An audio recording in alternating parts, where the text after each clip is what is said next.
All right, progressive overload on high intensity training. So I already made this video and then I just didn't edit it and I uploaded it and everyone was like, well, one dude was like, dude, what are you doing? Like, fix your presentation. You kept pausing and waiting around. I'm like, and I watched the video. I'm like, oh man, I didn't even edit it. I just fucking uploaded it like an idiot. So I'm redoing it now because that was embarrassing.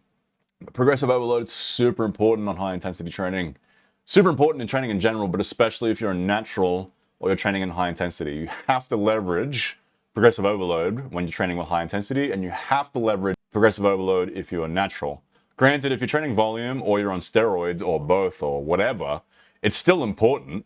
Progressive overload is the most important way of ascertaining if what you're doing is correct. Progressive overload is a byproduct of your training to ascertain whether or not you are indeed doing something correct. If you're not getting stronger, then the muscles aren't necessarily getting bigger. So we need to ascertain if you're progressively overloading, because if you're not, something is off.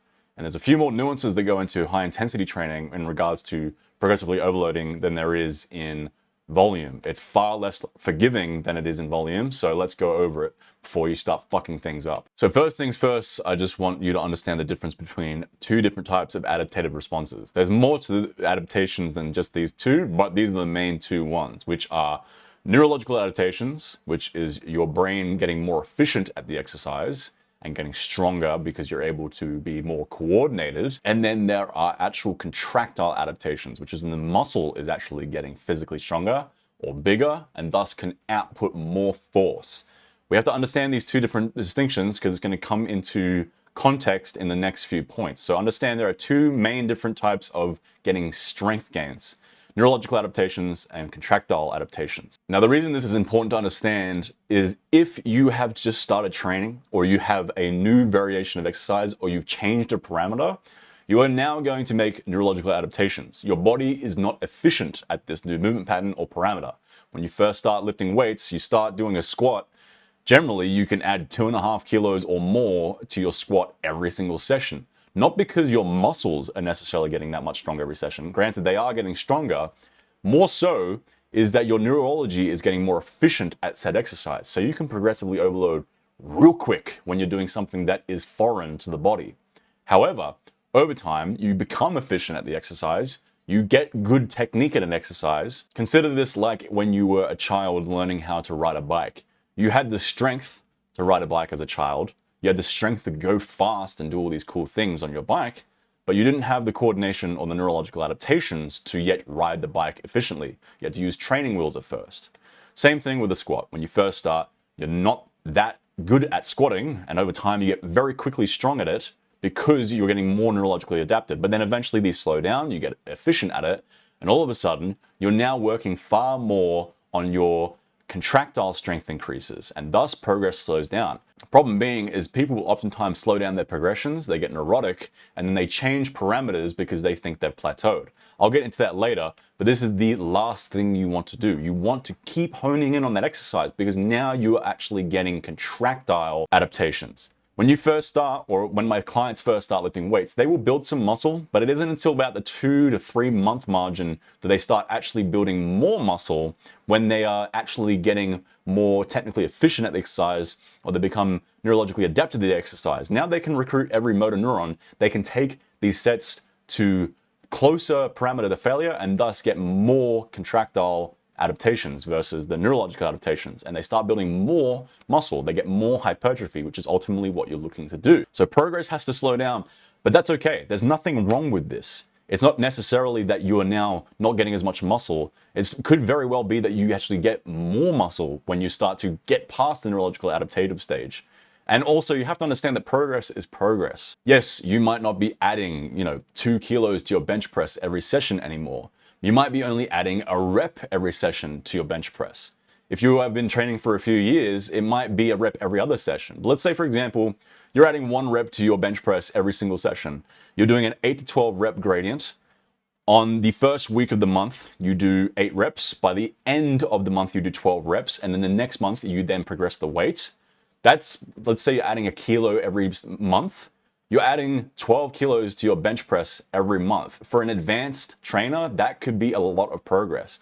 If you're adding 2.5 kilos a month after you go past that rep gradient, it's 25 kilos in a year. Now, give or take, depending on your experience level or strength level, it could be 50 kilos in a year. You might be adding way more weight than that. It might be less than that because you've been training for 15 years, say.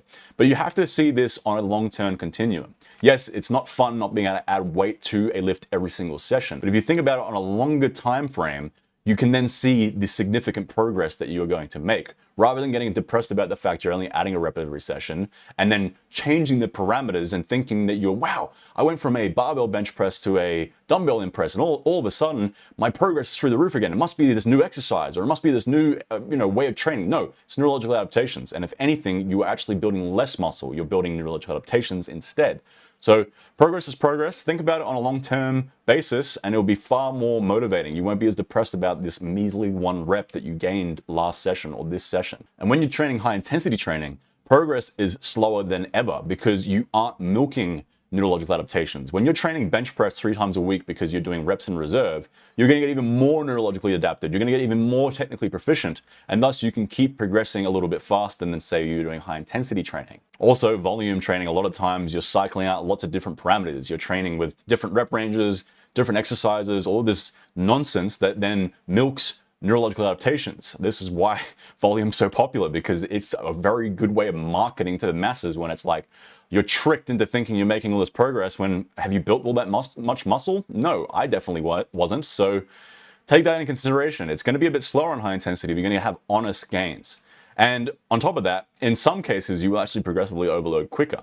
In my own case, the overhead press never seemingly progressively overloaded all that much on volume. I would gain anywhere between 5 kilos a year or every few years. Sometimes I'd even regress because everything was very overcomplicated and I was overtraining my delts. Then when I just simply switched to 1 session a week and just gave my sets some intensity, all of a sudden my overhead press increased 30 kilos in under 2 years. You would think that that would not happen on high intensity because I wasn't as neurologically adaptive, but I was making pure contractile gains.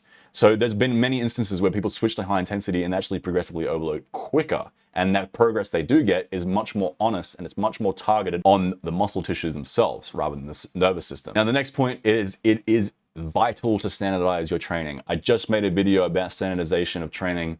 If you want to go check that out temporarily just to get the ins and outs of it, go watch that out. It will give you everything you need to know about standardizing your training for high intensity, which is super important because we're trying to leverage progressive overload. But in short, if changing parameters or changing your form or changing how much you're using momentum on a rep happens from a week-to-week basis or a rep-to-rep basis, it's going to be impossible to know if you're actually progressively overloading honestly. If you go from using just a little bit of momentum on your bicep curl to significant amount of momentum 3 months later, all of a sudden you think you've progressively overloaded. In reality, you just started using more and more cheat form to progress. And ultimately, you had no way of knowing if you were actually progressively overloading. And then you don't know if you're actually building muscle because, again, progressive overload is simply to ascertain whether or not our training is correct. Progressive overload is a byproduct of correct training. So if there are things that are changing in your training, like your form, like your range of motion, if you go from a halfway squat or like a parallel squat, or even worse, if you go from an arse to grass squat, which is totally standardized, exact same range of motion every single time, to slowly inching up until you're doing, say, a quarter squat, you could easily add 40 kilos to your squat overnight by just going from arse to grass to a parallel squat. And in 3 months of training, if you just slowly inch it up, you're like, wow, I gained 40 kilos to my squat. No, you falsely progressed. Or you do the total opposite and you falsely regress. Maybe you start one day doing parallel squats and then the next session you accidentally go a few inches below parallel and all of a sudden you're like, wow, I got weaker. No, you didn't get weaker. You just changed the form. You're no longer standardized. So super important to make everything as replicated as possible. Make sure you're in the same range of motion. Make sure you're training totally strict so that you're not falsely regressing or progressing. Make sure your negative times are exactly the same. You're not doing a 3-second negative 1 rep and then a fucking 7-second negative the next rep. You know what I mean? So make sure you standardize your training. Go check out that video to really hone in on standardization of training. Mad important for progressively overloading on high intensity. Next is calorie intake and outside of training factors. So if you're in a calorie deficit, you're probably not going to progressively overload all that well unless you are incredibly new to the gym. If you're in a maintenance, you progressively overload a decent degree, but not crazy, especially if you are more advanced. And then if you're in a good surplus, you're going to progressively overload pretty good. But then if you pair a sick surplus with good training, but fuck all sleep, which is an outside of training parameter, all of a sudden, I'm not progressively overloading. What's going on? I'm eating so much. I'm training so well. I'm recovering. Natural intensity showed me how to do everything so correctly. What's going on? Why is it not working? Well, you fucking got 5 hours sleep the last few weeks, and all of a sudden you have no testosterone or growth hormone, or your central nervous system's burnt out because you haven't been able to recover. Or maybe it is an in-training factor. But understand that there are numerous factors outside of your recovery from, not training too frequently or not training too much or training correctly that will directly impact on how well you can progressively overload. Then you have even more nuanced things, like the fact that if you're in too big a surplus, all of a sudden you're not gaining any muscle, you're just gaining pure fat. But fat increases your leverages, increases your blood pressure, and weight moves weight, and all of a sudden you're like, wow, I'm getting so strong. I must be building muscle tissue. Well, no, you just got fat.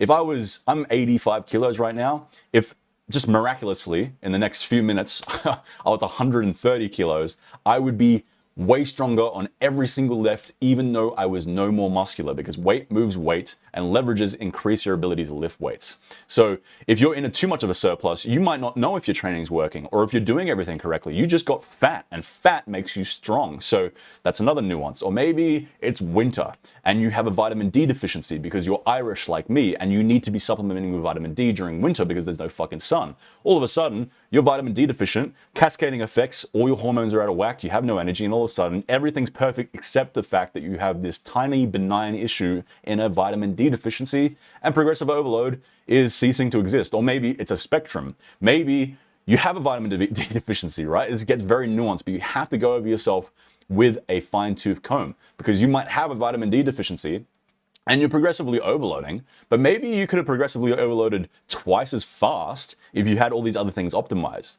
Maybe instead of 7 hours of sleep, you get 9 hours of sleep, and then all of a sudden you go from adding a kilo to your bench press on a monthly basis to 2.5 kilos to your bench press on a monthly basis.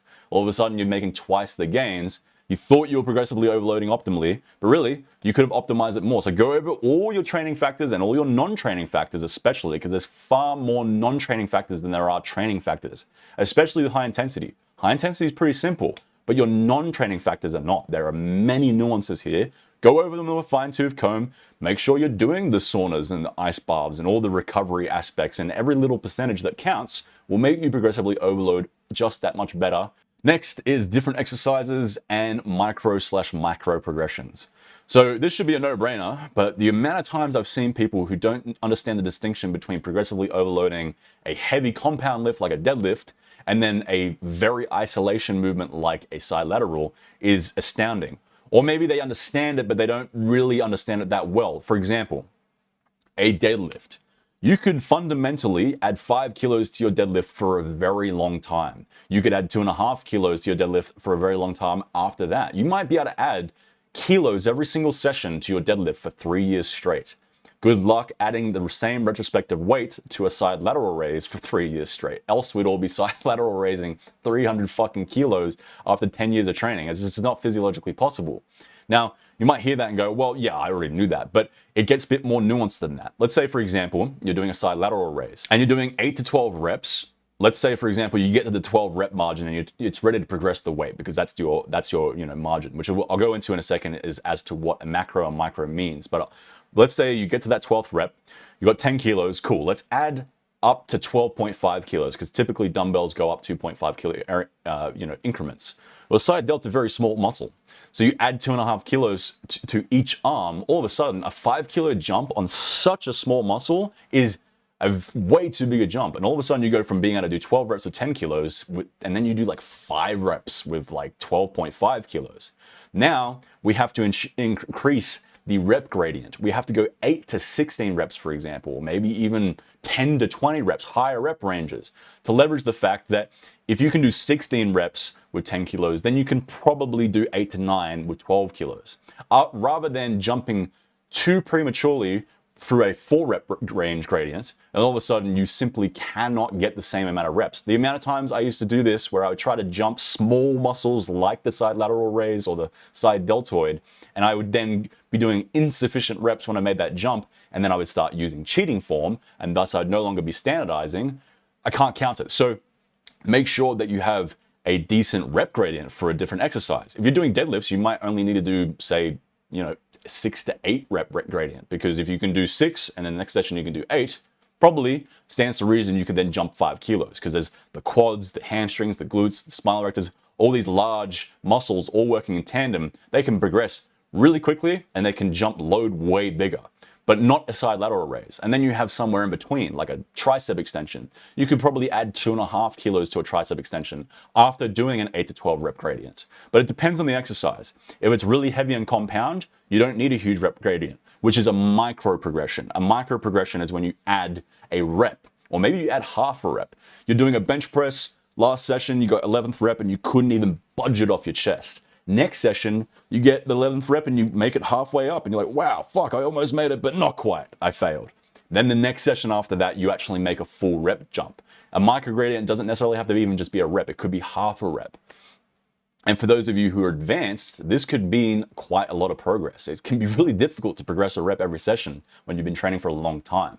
Then the macro progression, obviously meaning once you've done the rep gradient, once you've gone 8 to 12, or 6 to 8, or 8 to 16, once you get to the highest rep range, you do a macro progression through the weight. But be wary of how much load you jump up relative to the muscle. Because if you load too small a muscle too much, you will progress ineffectively. And other way around. If you're doing a deadlift and you only add half a kilo to the deadlift next time you progress, it's really not that much load. So different exercises need different loads and different rep gradients. Next, we have the biological law of accommodation. So this is going to seem a little bit contradictory to what I was saying earlier by not changing too many parameters to falsely progress through neurological adaptations.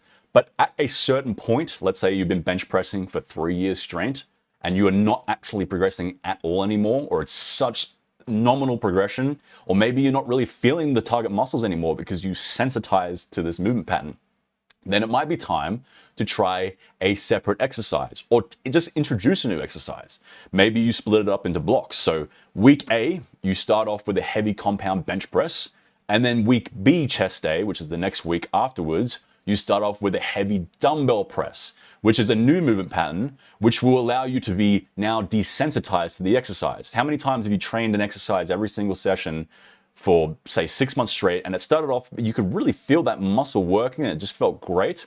And then over time, you're like, I can't really feel that muscle contracting, or maybe it's hurting my joints a little bit, or maybe it's not progressing regardless of how perfected everything is.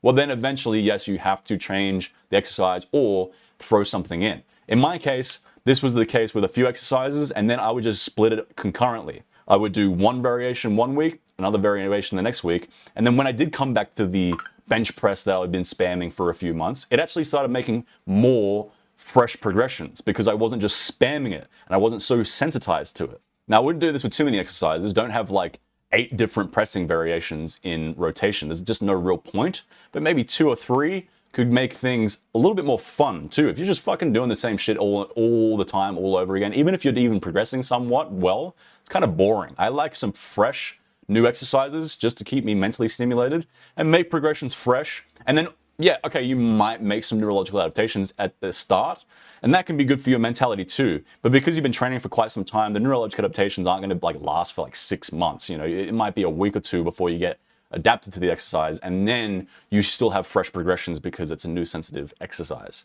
So leverage the biological law of accommodation a little bit here and there if need be, if you're getting super fucking bored or you're just ceasing progressions because you're so adapted to the exercise. Next is, have you actually plateaued? So have you really plateaued, or are you just progressing relative to your strength level or your experience level? If you've been training for a year and now all of a sudden your neurological adaptation's out of the way and you're only adding a few reps every session, that's not a plateau. That's just progress that slows down eventually. You can't just keep progressing at the same rate forever. This is why people try new variations of exercises, new programs, to then think they are no longer plateaued because their progress slowed down and they're like, fuck, I gotta change. And then they get neurological adaptations and they trick themselves. No, you haven't plateaued. You're just gonna slow down a little bit. If you've been training for 10 years, you can't really add that much strength over time very quickly. You might only be able to add a rep every other session, which it might equate to only 5 to 10 kilos added to a lift in a year. But if you've been training for 10 years and you can add 5 kilos to your bicep curl or 10 kilos to your bench press when you're already bench pressing 170 kilos, that's not bad. That's pretty good progress, but you have to be patient. A plateau is when you truly fuck something up, and that's not really what I think a plateau should even be called. It should just be called a fuck up. If you're plateauing relative to your strength level and experience level, for example, you've been training for 3 months and you're barely adding a rep every session, yeah, that's pretty slow progress for a novice. You should probably be progressing quicker than that, in which case, you didn't plateau, you fucked up. You need to eat more, you need to sleep more, maybe you have that vitamin D deficiency, maybe your training's fucked, in which case, it's not a plateau, you fucked up. So if you cease to progress, or maybe, you're just really progressing way too slow relative to your experience level, then it's not a plateau, you fucked up. Go change something, look into your training or your outside training factors with a fine-tooth comb. You're probably gonna find something if you look deep enough. Or maybe you're just being not patient enough, which is my last point. Be patient, don't rush it, don't overreach, don't try to add 5 kilos to your side lateral raise after, getting to that end of the rep gradient. Take it slower, maybe buy some micro plates for your squat because it's been 5 years of training and you can't add 2.5 kilos anymore. You have to add half a kilo or maybe a kilo a session. Don't rush it by going, fuck this shit, I'm adding more sets and reps to get more neurologically adapted. I'm going back to volume and, using more frequency. I'm going to change all these variants out so I can get more neurological adaptations. Neurological adaptations are the enemy of hypertrophy after a decent amount of time. You should get neurologically adapted within the first 3 to 6 months of training. Then it's contractile adaptations you're looking for. Unless you're a powerlifter or a strongman or something sport specific. But if you're looking to just get honest strength and honest hypertrophy, don't switch too many things out. Don't rush it. Be patient. Look at the long term. Think about the kilo a month. Think about the 12 kilos a year. Think about the 120 kilos in a decade. If you add 120 kilos onto your fucking bench press in a decade's time, like if you're benching anything more than 60 kilos right now, you will have an elite fucking bench press in a decade. But it might take a decade. But if you don't look at it like that, you're gonna switch parameters, or maybe you get on the gear because you're fucking impatient and you look at Larry Wills adding 100 pounds to his bench press in a month. That's not some like miracle training or some fucking like crazy training schedule he's decided to use, like crazy awesome periodization. Oh man, buy his program. No, that's fucking genetics and steroids. So I'd be patient, don't rush it. The gains will come. Train with intensity, progressively overload, make sure everything is optimal, add those little percentages up, and you'll be fucking golden. All right, that's it. Peace out, bye.